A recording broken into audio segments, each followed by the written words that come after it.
શ્રી ગણેશાય નમઃ. મિત્રો, આપ જોઈ રહ્યા છો આપણી યુટ્યુબ ચેનલ આશીર્વાદમાં આપ સૌનું સ્વાગત છે. આજે આપણે આ વિડીયોમાં સાંભળીશું ગરુડ પુરાણ અનુસાર અધ્યાય 6 ગર્ભ જન્માદી દુઃખનું વર્ણન.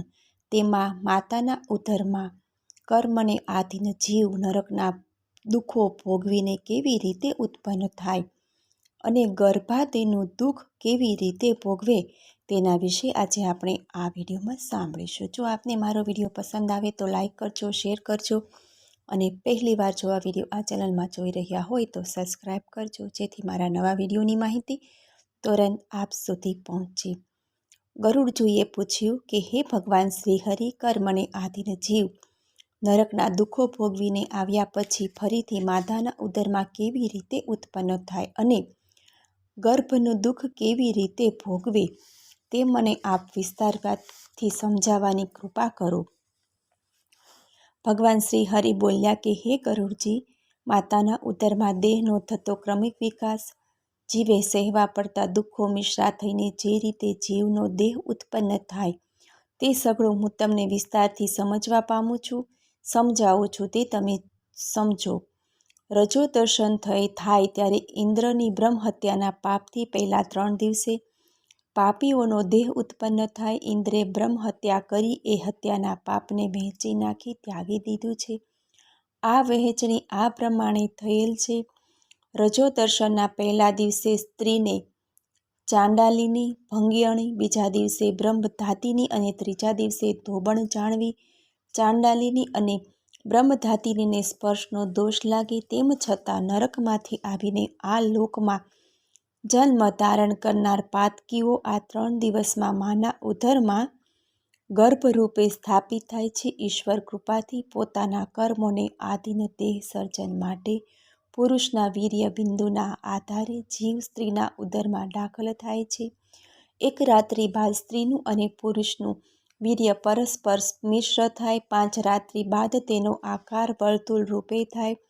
10 રાત્રિ પછી તેનું ફળ કઠણ અને બોર જેવડું થાય. ત્યારબાદ એ દેહ જેવા ઘાટે લંબાકાર યાની ઈંડા જેવા આકારે થાય. 1 મહિનો થાય ત્યારે જીવને માથું પ્રાપ્ત થાય. 2 મહિના પછી હાથ વગેરે અવયવો પ્રાપ્ત થાય. 3જા મહિને એ ગર્ભને નખ, વાળ, હાડકાં, ચામડી તથા લિંગ, નાક, કાન વગેરે ઉત્પન્ન થાય. 4 મહિના પૂરા થતાં જ તેમાં 7 ધાતુઓ ઉત્પન્ન થાય. 5મા મહિને તેને ભૂખ તરસની ઉત્પત્તિ થાય. 6ઠા મહિને તે ઓરથી વીંટળાય અને શ્વાસોશ્વાસની ક્રિયા ચાલુ કરે. તે સ્ત્રીની જમણી કુખે હલનચલન ચાલુ કરી દે. સ્ત્રીએ ખાધેલા પીધેલા પદાર્થો વડે તેની સમસ્ત ધાતુઓને પુષ્ટિ મળે.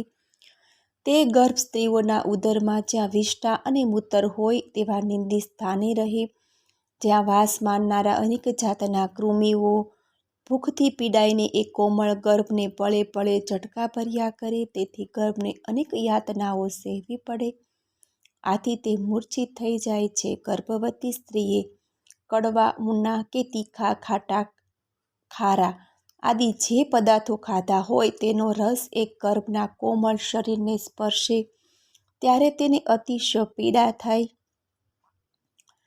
જરાયથી ફસાયેલા આંતરડા દ્વારા આવૃત થાય. આ રીતે ગર્ભાશયમાં સ્ત્રીની જમણી કુખમાં રહેવા છતાં જેમ એક પક્ષી પિંજરામાં પરાધીન હોવાથી બહાર નીકળવામાં અસમર્થ હોય, તેમ તેનાથી પોતાનું અંગ આડું અવળું ફેરવી શકાતું નથી. આ રીતે જીવ ત્યાં વાસ કરે છે.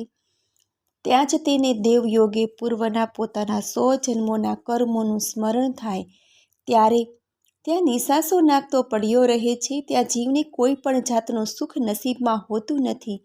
તે લાંબા શ્વાસો પણ લઈ શકતું નથી. ત્યાર પછી આત્મ સાક્ષાત પામેલા સપ્ત ધાતુઓના સપ્ત બંધનોથી યુક્ત એવો એ ગર્ભવાસી તે જીવ હાથ જોડીને યાચના કરીને શ્રી હરિને તેને ઉદરમાં પૂર્યો છે એ બાબતમાં દીનતાપૂર્વક શ્રી હરિને સ્તુતિ ગાન કરે. 7મા મહિને તેને જ્ઞાન પ્રાપ્ત થતાં છતાંય ગર્ભસ્થળે અનેક જાતના કર્મને લીધે યમદેવની સલાહ મુજબ કમતો લાચારીના કારણે એકદમ દીન બની જાય છે અને ત્યાં નરકના કીડાની જેમ જ આમ તેમ ફરતો રહે છે.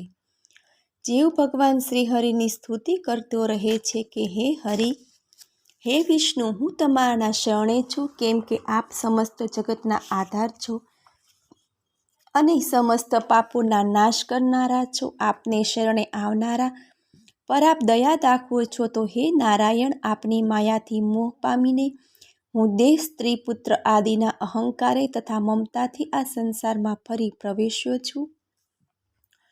આ સંસારમાં મેં અગાઉ ઘણા પાપ પુણ્ય કર્યા. અંતકાળે મારો દેહ બળ્યો. મેં સંપાદિત કરેલ સંપત્તિના ભાગલા પડ્યા. હે પ્રભુ, જો હું અહીંથી છૂટીશ ને તો આપનું ભજન કરીશ, આપના ચરણનું સ્મરણ કરીશ. હું એક એવું સાધન બનીશ કે મારે આ ભવફેરમાં ફરીથી આવવું ન પડે, મને મારી મુક્તિ થઈ જાય. હે દયાનિધિ, વિષ્ટા તથા મૂત્રના ખાડામાં પડ્યો હોવા છતાં હું જઠરાગ્નિથી પીડાઉં છું. હે ભગવાન, હું અહીંથી બહાર નીકળવા ઈચ્છું છું. હે પ્રભુ, મને અહીંથી આપ ક્યારે છોડાવશો? દયાળુ પ્રભુએ મને આ જ્ઞાન આપ્યું છે, આથી આપની શરણમાં હું આવ્યો છું. હે દયાળુ, મારે આ સંસારમાં ફરીથી જોઈતો નથી. વળી એ જીવ ફરીથી કહે છે કે હે દયાનિધિ, ગર્ભવાસમાંથી હું મુક્ત થઈને ફરીથી જન્મ લેવા માગતો નથી, કારણ કે હું જો જન્મ લઉં તો હું ફરીથી નક્કી કરેલ દુષ્ટ કૃત્યો કરીને બુરી ગતિ પ્રાપ્ત કરવાનો. મારે આ મહાકલેશયુક્ત ગર્ભવાસમાં રહેવું પડે એની મને ચિંતા નથી, કારણ કે અહીં તો હું નિર્ભય બનીને માત્ર આપના આશ્રયે રહીશ અને એ રીતે સંસાર દુઃખથી સ્વયં ઉદ્ધાર કરીશ. ત્યારે ભગવાન શ્રીએ કહ્યું, હે ગરુડ, આ પ્રમાણે ગર્ભમાંથી બહાર આવ્યા પછી જીવની સ્થિતિ મારું સ્તવન કરવા છતાં 10 મહિના થાય ત્યારે જીવને પ્રસૂતિકાળે ઉદરમાં ઉત્પન્ન થયેલ વાયુ ગર્ભનું મોં નીચું કરી ઉદરમાંથી બહાર ધકેલે અને વાયુના સ્પર્શથી તરત જ નીચે ડોકે અત્યંત પીડા પામીને યોનિદ્વારથી બહાર નીકળે.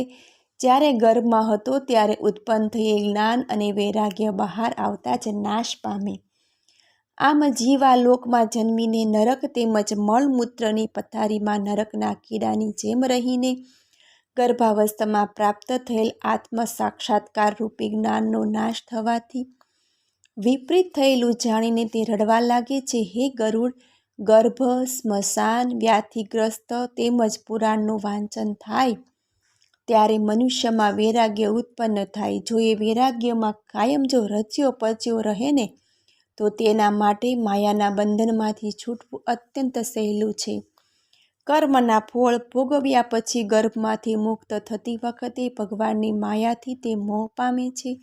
આ માયામાં ગુચળાઈને યાની પરાધીનપણે કશું જ બોલ્યા વિના બાલ્યાવસ્થાના દુઃખો ભોગવે છે. બાળકના વનની વાત જાણવા અશક્ત સગા તેનું પોષણ કરે છતાં એના મનમાં શું છે ને એ સૂઝતું નથી. કેમ કે દુઃખ અને ભૂખથી વ્યાકુળ બાળક પોતાની મનની વાતને કહી શકતું નથી. તે રડવા લાગે છે ત્યારે માતા પિતા તેને દૂધ આદિ આપે, આમ તેનું પાલન થાય છે. અપવિત્ર હોવા છતાં માંકડ આદિ જીવોવાળી પથારીમાં સૂઈ રહેવું પડે. પોતાના શરીરે જો ખંજવાળ આવે કે અન્ય કારણોસર એને અત્યત્ર ખસવું હોય કે જવું હોય, તેમજ અન્ય શારીરિક શ્રેષ્ઠતાઓ અંગે તે ઘણું જ અસમર્થ છે. આ કારણોથી તેના કોમળ નાજુક દેહને મચ્છર, ડાંસ, માકડ, સાચડ આદિ કરડે તેને દુઃખ આપે. આ રીતે શિશુ અવસ્થા જન્મથી 11 વર્ષ સુધીની અવસ્થામાં દરેક જાતના દુઃખો ભોગવ્યા બાદ તે યૌવનાવસ્થા પ્રાપ્ત કરે.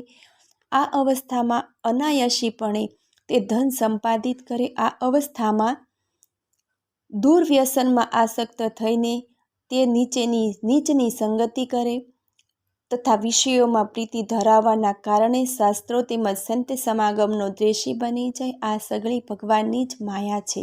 આમ સ્ત્રીઓને દેખતા શીખે, સ્ત્રીઓને જોતા જ આંખમાં કટાક્ષ આદિ ભાવોને નિરખતા જ તેમજ અજિતેન્દ્રિયપણાને કારણે દીવામાં જેમ પતંગિયું પડે તેમ વિષય લોભથી પેરાઈને નરકમાં પડે છે. હરણ, હાથી, ભમરો, પતંગિયું, પાછલું આ 5 પ્રાણીઓ માત્ર અનેક વિષયના ભોગી અર્થાત હરણ કાન, હાથી સ્પર્શ, પતંગિયું રૂપ, માછલી જીહવા અને ભમરો સુગંધીને પ્રિય લાગે આ પ્રાણીઓ માત્ર એક વિષયની પ્રીતિને કારણે નાશ પામે, વળી પોતાના નાશ માટે અન્ય કામી પુરુષ સાથે કલેશ કરે. કલેશ કરે ત્યારે જ બળવાન હોય ને નિર્બળને નબળા હાથીને બળવાન હાથી મારે તેમ ધારે. હે ગરુડ, સર્વ જન્મોમાં અત્યંત દુર્લભ મનુષ્ય દેહ પ્રાપ્ત થવા છતાંય મૂર્ખાઓ પોતાના મનુષ્યત્વને વેડફી નાખે તે મહાપાપી છે. હે ગરુડ, અનંત યોનિમાંથી ભટકેતા કર્માનુસાર પૃથ્વીલોકમાં મનુષ્યને જન્મ મળે, તેમાંથી બ્રાહ્મણનો જન્મ મળવો તો અતિ દુર્લભ છે. અને એ જન્મ મળ્યો હોવા છતાં જ માત્ર તેનું પોષણ કરે અને ઇન્દ્રિયોને લાલ લડાવે તેના હાથમાં આવેલું અમૃત ઢોળાઈ ગયું છે એમ માનું. યાની તેણે પોતાના જન્મને સાર્થક નથી કર્યો પણ જન્મને વેડફી નાખ્યો છે તેમ સમજવું. વૃદ્ધાવસ્થા આવતા અનેક જાતના દુઃખો વેઠીએ મૃત્યુ પામી અગાઉની જેમ જ નરકે પડે. હે ગરુડ, આ રીતે અનેકવાર આ પવિત્ર ભૂમિ પર જન્મીને નરકે જવાની કર્મ રચનામાં પાપીઓ ફસાય તેને વૈરાગ્ય થતો નથી, કારણ કે મારી પાર પામી ન શકાય એવી માયામાં તે મોહ પામે છે. ઇતિ શ્રી ગરુડ પુરાણે સારોદ્ધારે ગર્ભ જન્માદિ દુઃખનું વર્ણન નામનો 6થો અધ્યાય સમાપ્ત. મને સાંભળવા બદલ ધન્યવાદ.